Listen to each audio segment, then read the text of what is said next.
everybody, and welcome in for another episode of Vol Club Confidential. I'm your host, Austin Price. Tennessee coming off its bye week as Texas A&M tomorrow at 3:30, that game on CBS. Of course, Tennessee coming off that 41-20 win over South Carolina just 2 weeks ago. Let's bring in the Vol Club's Brandon Spurlock. Brandon, at the South Carolina tailgate, over 2,000 people attended that tailgate. It was hopping. You had obviously some former Vols from the 98 team there, Al Wilson, pushing the sangria, and, but you had the Travises there, a lot of former players, and just an exciting event. Yeah, we're still blown away by it. I mean, 2,000, we're trying to figure out how to continue to manage that and make sure everybody's experience is great. I thought everybody was there to see you and me, but Al Wilson and Jamal, and when those guys show up, I mean, they bring crowds, and when we showed up to the tailgate, an hour or 30 minutes before the gates open, there was a line, down to the pedestrian walkway. So that's, very humbling and very cool to see. But also the challenge for us is to make sure that our members continue to have a great experience, and we're working on that every day and can't wait for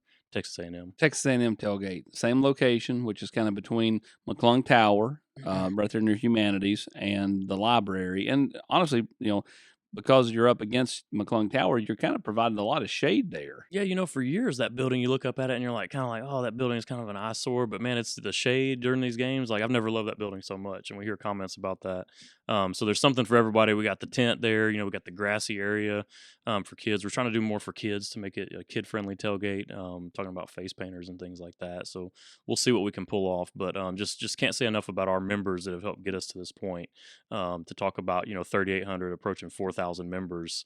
And we look across the country at other collectives and what they're doing and not doing. And, it's a testament once again to Vol Nation, and they never fail to. I feel like you were not long ago. You were like 2,500, and then all of a sudden it just started clicking. You started adding boom, boom. I mean, I think you had something like 80 something signups for the South Carolina game. I mean, feels like you guys are rapidly adding new members all the time. Yeah, I think day of, we didn't experience that last year. Day of, I think it speaks a lot to the tailgates. I mean, when you got free food and free drinks, alcohol and non-alcohol, that you can get your $25 a month worth pretty quick. So again, constantly evaluating that and growing it the right way, and then also thinking about how can we add value for our members in the springtime, when we don't have those tailgates. So around basketball, around baseball, and really thinking about events, because we have a core group of people that seem to love the events so much. How do we do things across the state in non-football season times? All right, let's bring in tonight's marquee guest, that being Tennessee defensive line coach Rodney Garner.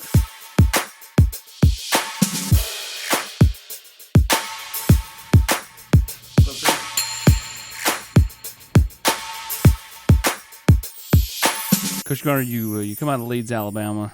You go on to play football at Auburn University. Just kind of take me through, what it was like for Rodney Garner as a young kid, fall in love with the game of football. When did you really start to really kind of hone in and go, man, football is going to be my passion? Well, I obviously, growing up, I was always a big kid, so I never really could make the weight classes to play the little league football. It was all about weight classes, so. Really, I guess in the 8th grade when I got a chance to, go out for football and play on the B team, and then I made the varsity as a freshman, and I started, this thing's got a chance to change my life. Growing up, I just always thought, I'd go in the military like everybody else in my family, and do the military thing, come back to Leeds, and do that, and then started playing football and started being recruited, really early, and got offered, by schools early. Alabama offered me as a sophomore, and and a lot of other places, and it just took off from there. What made you fall in love with Auburn? When you're getting recruited by all those schools, what made Auburn the pick for young Rodney coming out of high school? Actually, I was committed to the other school for almost a year. For Alabama, huh? Yeah, I really was, and just at that time, you didn't have much. It wasn't a whole lot on TV, and Alabama was the hot thing. So just growing up, not like anybody in my family went to Alabama or Auburn except for Charles, my cousin.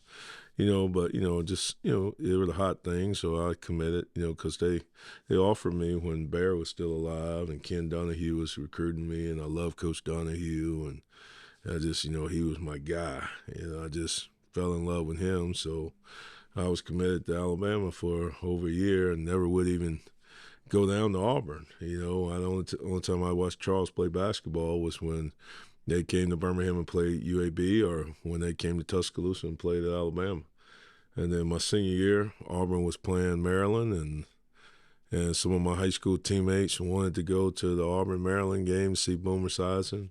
And I'm like, man, I don't want to go down there. And they were like, please, give us some tickets. We'll drive, we'll do everything. So went down there with some of my teammates. That night Charles gave us his dorm room. He went and stayed somewhere else. We stayed in his room, and rest was history. I fell in love with it.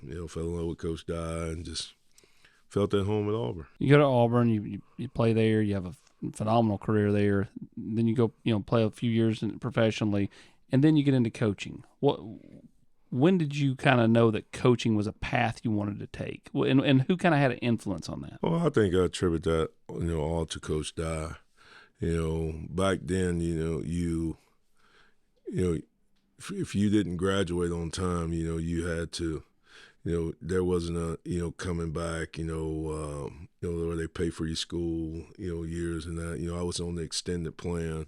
So, I was playing. I got cut by Tampa Bay. I went and played arena ball for 2 years, in Pittsburgh. And I'm coming back working on my degree. So I'm working in the weight room, and I'm working in the recruiting office. And then, I'm just, doing whatever Coach Dye and them asked me to do, and hosting recruits every weekend, doing all the recruiting stuff for them. And then next thing you know, Coach Young, the longtime recruiting coordinator, he retired. I'm actually working in public relations for Buffalo Rock Pepsi. Coach Dye called and offered me the recruiting coordinator job, and I go back to Auburn. You end up here in 96, 97, coaching tight ends and offensive tackles. Mm-hmm. When you first got to Tennessee, what did you fall in love with about this place? Well, obviously the first thing, Tennessee recruited me out of high school. Coach Cutt, we laugh.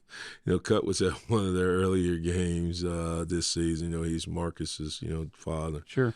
And I guess when we played Virginia and Nashville, he was laughing. He said, "You should have came in first place," all that. Because Cutt did it. He did a great job recruiting me. But the one thing you always knew about how passionate the fan base was, and how passionate everyone is about Tennessee football. And the one thing, I do remember, when I was here the first time, Kim and I, we got married when I came to Tennessee.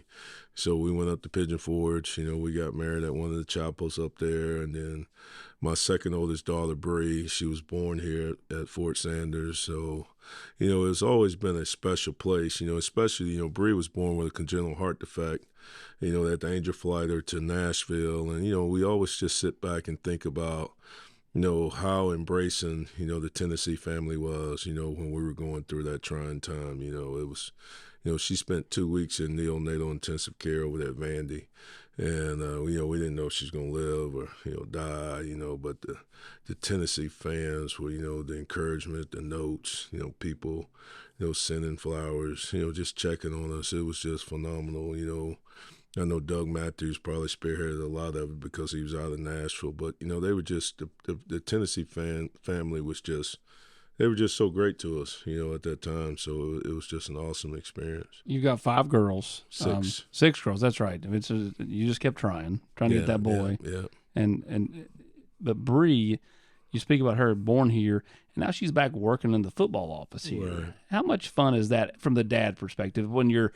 Obviously you're in the middle of a season right now and you're coaching and you're molding young men, but like when you see her walking through the office and you're like, man, I get to see my daughter every day. It's got to be pretty neat, right? It's unreal, it's phenomenal. And it's just so surreal, just it seems like everything's come full circle, for her to be born here and for us to go through what we did with her, coming into onto this earth, and then for her to have the opportunity to come back here and work, and for me to be back here now, and then my babies, my twin girls, they're starting their sophomore years here, and they live in Stokely, and I get to see them, all the time. They're in my office hanging out. It's just great, just to have them be able to experience this with me, or me be able to experience this with them, because I do truly feel like it's bigger than me.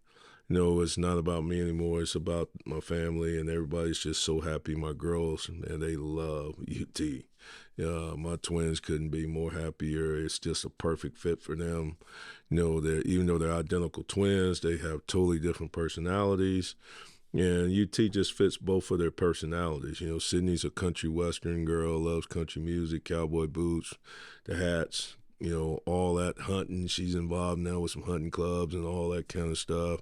Milan thinks she's a city girl, so, Knoxville has a little city flair for her. So it's just the best of both worlds, that neither one had to sacrifice their identity to go to school together. The one that likes to hunt, does that come from you? Are you a hunter? Well, I grew up a hunter, and I do have a farm, in Tuskegee. I don't know, but because of my profession, I hadn't hunted in a long time. But that's something that she's very passionate about. In fact, she's changing her major to something dealing with ag, and she wants to do that. That's something that she's truly passionate about. Fantastic. What you look back at your first go around here, and you everybody remembers you bringing in Jamal and Dion and Cozy and Fred Weary, and now all those guys are coming back around from winning the '98 national title, and they're 25 years later. How neat is it to kind of see that? And then even a guy like Richard Seymour, who you coached at Georgia, he was here for the South Carolina game. Having him around, having those former players kind of come back and seeing where they're at in their lives and seeing where they have kids or don't have kids and what they're doing now. How rewarding is some of that? Well, I mean, that's why I do it. And that's what I've always told Kim. That the reason why I've stayed in college coaching and not made the jump to the NFL is because it's just so much more rewarding. Having an opportunity to invest in these young men and have an impact in their lives, and watching them grow and change chapters, and come out of young men to being men, and just watching them grow into being good husbands, good fathers, and good citizens. And it's just so rewarding. It's just like just seeing Dwayne Goodrich and Travis Henry and Travis Stevens this weekend, just all the guys. Just that it's just so great to see them and just see how they've matured, and and how they transform. Even my room now, I think back to my room from the day I got here 2.5 years ago to where it is right now, and just seeing the maturity in some of these guys. It's just it's so rewarding just to see guys grow. Travis Stevens, I mean, I think he's got maybe at least a game left in him. I mean, he looks like he can still go. Hey, man, I don't know what he's on, but he looked yoked up. I'm like, God almighty. Jeez. He looked great. He looked like he still play. What are you, when you're coaching a kid, like, do you have a kind of a core value system that you're trying to, impart upon them? Well, and I share with them all the time. My first thing, I want them to be good men.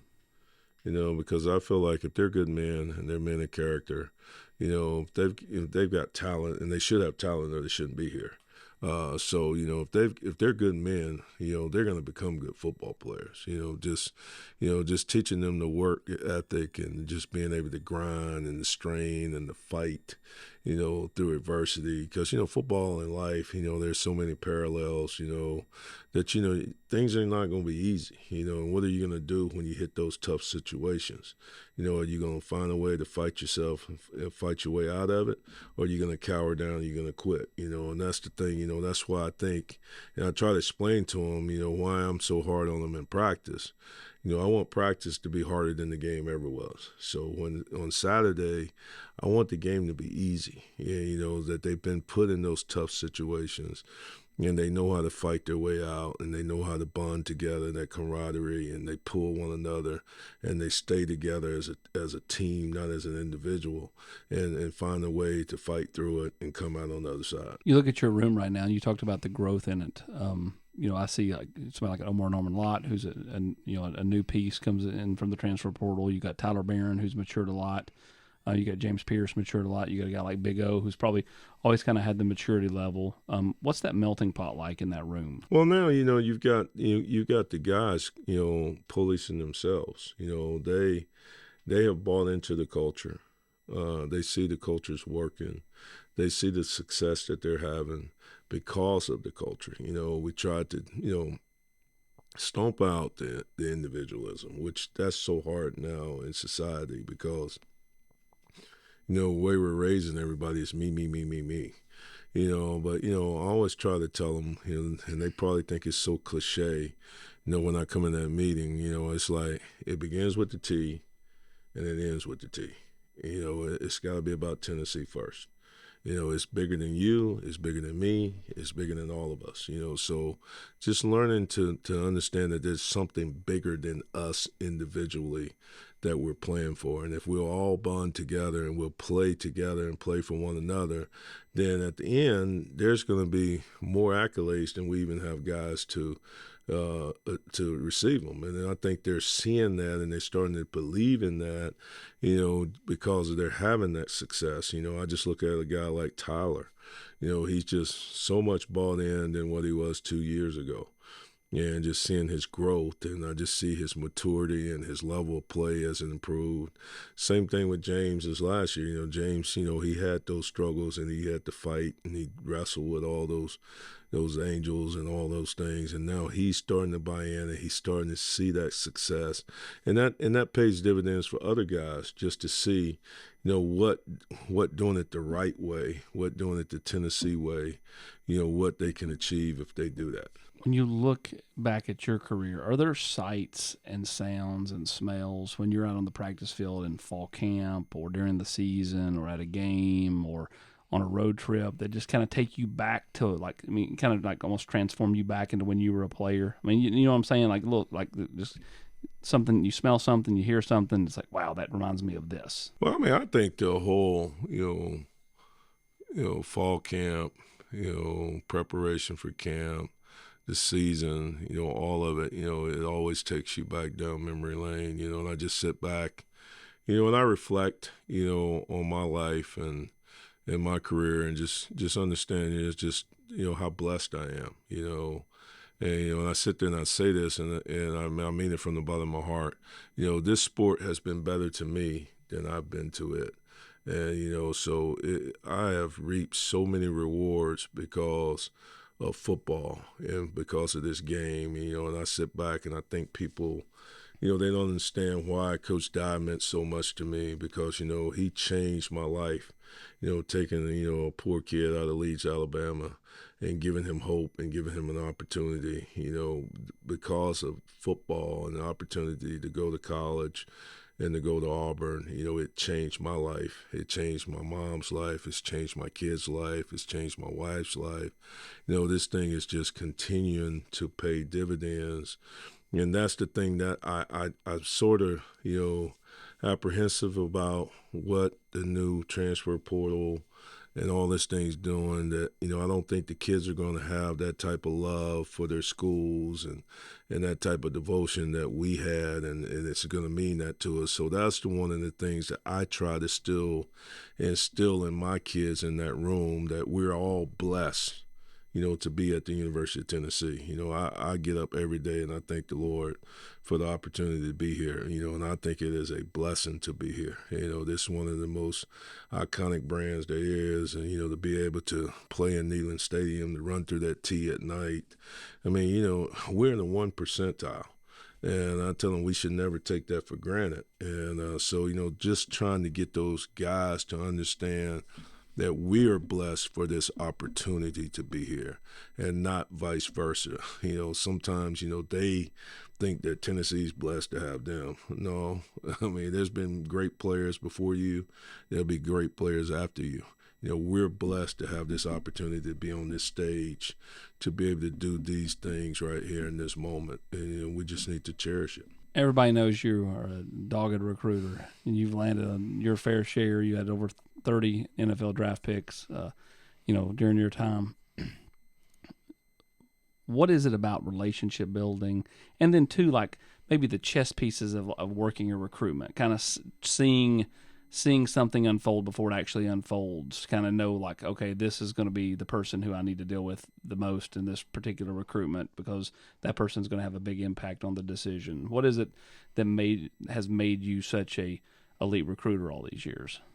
Well, I've always just tried to be real, and that's the thing that I think has It's helped me throughout my career. It didn't matter where I was, or I could always give them parents, players that I recruited that, hey, you can call them, you can ask them about Coach G. They're going to tell you that Coach G's real. What he tells you, you can bank on. Man, he's going to be a man of his word. Now, is he going to be hard on your son? Yes. Is he going to hold your son accountable? Is he going to make sure that he's doing things the right way? Yes, he's going to do all that. But at the end of the day, he's going to love him just like he's his own. And that's what I try to tell people. When I have to make a decision regarding these young men, I always ask myself, if it was my son, how would I want this handled? And that's my compass in dealing with everything. So, that's how I make decisions. That's how I move. And I hope that I'm impacting these young men's lives in a positive way, that this relationship is not a 4-year relationship. It's a lifetime relationship. I love that my players come back, they bring their wives, they bring their kids. I feel like granddad, this weekend with Richard and with Tanya and, in London, it's like my grandson, it's my son's, my daughter-in-law, that's the way I feel about it, so that's that relationship with, be it be former Auburn players, be it former Georgia players, be it my former Tennessee players when I was here the first time. Antron Peoples calls me all the time. We cut up. Dustin Moore's son's here in school, living in Stokely, same dorm my kids are in, so, those relationships, man, those are life-changing relationships. You talk about Richard Seymour. Derek Brown's been up here and worked out at Tennessee during the offseason, even though he went to Auburn just to be around you. How hard is it for some of those guys? Because they're Georgia guys or Auburn guys, and all of a sudden they're walking in there and they're around around Tennessee stuff. Like, you know what I'm saying? I know they're coming here to see you, but at the same time, how much do they kind of tell me about Tennessee? I think anyone that has an opportunity to come on this campus or to come into this facility, I think they immediately have great appreciation for this place. For the tradition, the history. The facilities. I'm just blessed to work for a man like Coach Heupel, who's open arms to allow young men to come in and be able to be around our guys and have an opportunity to pour into our guys, and he makes them feel welcome. I could easily be working for someone that would not be that way. But that's the thing that I think is so unique about him, and that was one of the things when. We hired him, we came back, he wanted to make sure, first of all, that the VFLs know that they're forever welcome here. The door is open all the time. These guys, it's their blood, sweat, and tears that's laid the foundation, that's built this program. Their backs this program was built on, and they got to always feel like they got an open door and a welcome policy here to be here. But for him to even just say, hey, G, these guys are important to you, you're important to them, they're welcome here. I really appreciate that, because that's something that he does not have to do, and I do know that, and I'm very thankful and appreciative to him for allowing me to do those things. What's something most people don't know about Rodney Garner? I'm not very complicated. My wife probably would say differently. I'm more of a homebody. I love my girls. I'm a girl dad. Take a lot of pride in it. Love kids. Just don't do a whole lot. Simple guy. Now, when we talk on the phone, you'll be watching Andy Griffith or MASH or Matlock, or you love old school TV shows. Yeah, I'm an old school guy, but I do like new stuff. I like FBI, I like Yellowstone, I like Joe Pickett. NCIS. NCIS, I like all that stuff. I think Gibbs, one of the greatest characters of all time. I'm a Gibbs fan. He's kind of like you, though, old school. You got rules too. Rule 39. There's no such thing as a coincidence. I'm not quite like that, but I do have rules. I have rules that we go by. Best show of all time is what? Andy Griffith is hard to beat. It really is. Is Barney the GOAT character in that show? Barney's pretty good, but I like Ernest T. Bass. He's a character too, so. Well, I like it. I really like it. I love Bonanza. That's probably if you had to ask me, that's probably my favorite show is Bonanza. When I call him from now on, I'm going to say, it's me, it's Austin P. Yeah. I told my wife I'm going over there doing this show for Austin Price. She said, that's your buddy. I said, really? You think? What if Rodney Garner got to plan the family vacation for the summer, what would the Garners be doing? Well, probably the favorite vacation I've been on with the girls is probably, renting the RV and doing the RV trip. We've done that twice. We've also done the train, which, I really enjoyed the train. Where'd you go? On the train? Yeah. We boarded the train in Atlanta, and we went to New Orleans, and then we went up to Memphis, and we stayed like 2 or 3 days in Memphis, and we came back to New Orleans, stayed a day, then came back to Atlanta.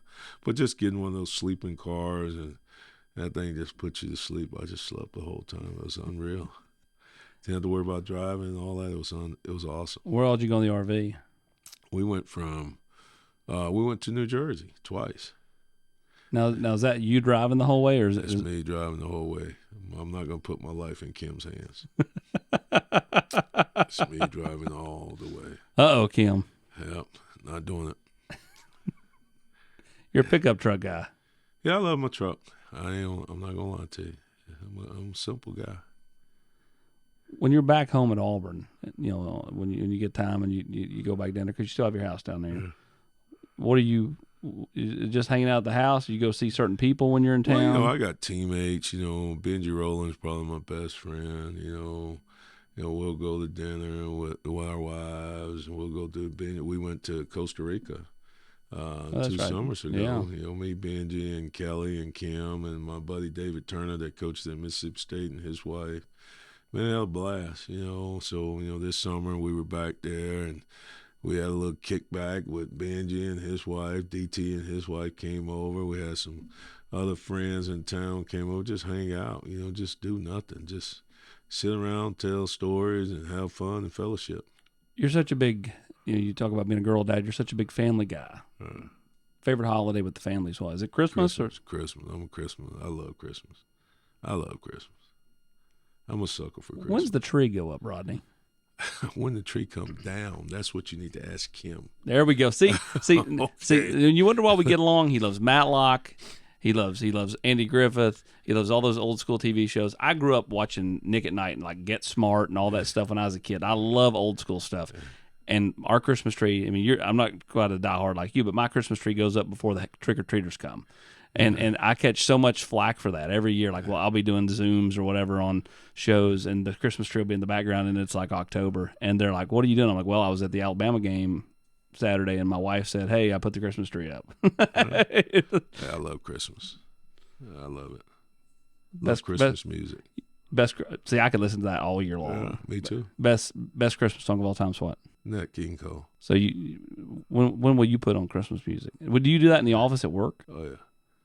Yeah, I love it. Does anybody go, Coach, it's September. What are you doing listening to Christmas? Well, I ain't doing it in September, but, I'll do it as soon as November gets here. And I'll play it in the D-line meeting room, too. We're going to have it in there, too. How do the kids respond to that? I bet you they like that, actually. Yeah, they get to see a different side of me. I think they're a little shocked. They love it when my nieces and nephew comes around. They think I'm much more amendable to deal with. The nieces and nephews, you went up to Gatlinburg this summer with them, flowed down the river and stuff. Yeah.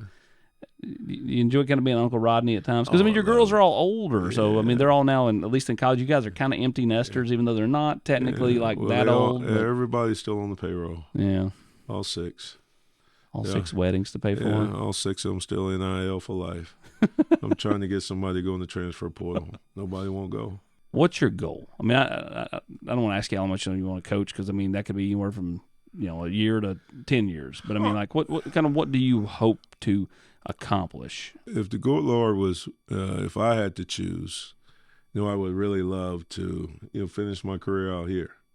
I love for us to play well enough and for us to win well enough that we could stay here and we could do well and this could be the swan song, But, obviously we have to win. We're in the entertainment business. We've got to win. We've got to play well, and we've got to recruit well and all that. But, I love having an impact on these young men. And when I feel that I'm not and I've lost that effectiveness, then it'll be time to move on. But, I feel like I still have an impact in their lives. I still feel like I'm making a difference, just, sitting down this weekend with Omar Lott's, family, and them talking about how much they have seen him change and mature since he's been here in the 6 months than what he did 3 years at Arizona State. That's rewarding, to me. And, it's just, that's why I'm doing what I'm doing. So, as long as, if I'm in good health and they'll have me, I plan on being here. For a guy like Omar Norman Lott, how much do you think, no offense to the Pac-12, but the atmosphere is different at those games. How much do you think a game like Saturday was like, whoa, this is different? Well, I hadn't had an opportunity to ask him, but I'm sure it is. He's found out everything's different here. The expectations about how we do things, how we practice, how we do everything, So, but, he's adjusted. I can remember, he, like I told, his uncle and his aunt, we had that come to Jesus moment where we were at the crossroads that he was going to have to decide which way he was going to go. But like I told him, he knew what he signed up for, and that's exactly where it's going to be. So either he was going to do it my way, or he was going to have to go the highway and take it to another spot. But he bought in, and I think he sees himself, doing well, and he's happy as he can be now. You've got a core group of older guys: Tyler, Big O, Omar Norman Lott, Bryson Eason. All those guys could technically come back next year. They could all decide to go and play pro ball or whatever. But you also got a core group of younger guys with Tyree Weathersby, who I know you're extremely high on before he got injured. David Hobbs, Nathan Robinson, Trevor Duncan. When you look at, and of course the edge guys like Caleb Herring, when you look at that young group, does that young group kind of get you back invigorated a little bit? Not that you were ever not invigorated, but just kind of like, man, I can't wait to get those guys where we got this current group. Man, my whole room just excites me. I feel blessed to be able to go to work and work with the young men that I work with. I enjoy my guys. I have really good guys. I have been blessed with good guys, and I think they're believing in Tennessee. And I think they're loving Tennessee.